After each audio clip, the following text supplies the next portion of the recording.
తెలంగాణలో జాతీయ ఉపాధి హామీ పథకం కింద పెండింగ్లో ఉన్న బకాయిలను పూర్తిగా చెల్లించాలని ముఖ్యమంత్రి రేవంత్ రెడ్డి అధికారులను ఆదేశించారు. రాష్ట్రంలో గ్రామ పంచాయతీలలో పనిచేస్తున్న ఉద్యోగుల జీతాలను ప్రభుత్వ ఉద్యోగుల తరహాలో ఇకపై నెలనెలా చెల్లించాలన్నారు.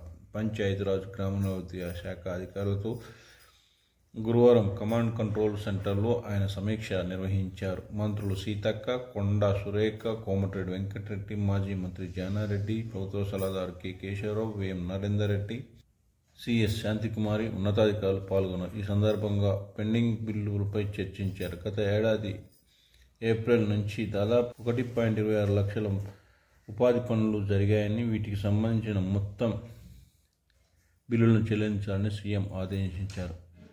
అదేవిధంగా మామునూరు ఎయిర్పోర్ట్ పైన కూడా సమీక్ష నిర్వహించారు.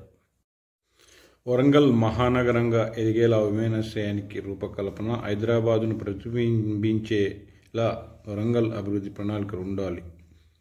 వరంగల్ మహానగరంగా ఎదిగేలా విమానాశ్రయానికి రూపకల్పన చేయాలని ముఖ్యమంత్రి రేవంత్ రెడ్డి సూచించారు. వరంగల్ మామునూరు విమానాశ్రయ భూసేకరణ, ఇతర ప్రణాళికలపై ఐసీసీసీలో ముఖ్యమంత్రి రేవంత్ రెడ్డి సమీక్ష నిర్వహించారు. దక్షిణ కొరియాతో పాటు పలు దేశాలు తమ పెట్టుబడులకు విమానాశ్రయాన్ని ప్రాధాన్యంగా ఎంచుకుంటున్నాయని, ఆయా దేశాల పెట్టుబడులు ఆకర్షించేలా వరంగల్ విమానాశ్రయం ఉండాలని ముఖ్యమంత్రి అభిప్రాయపడ్డారు.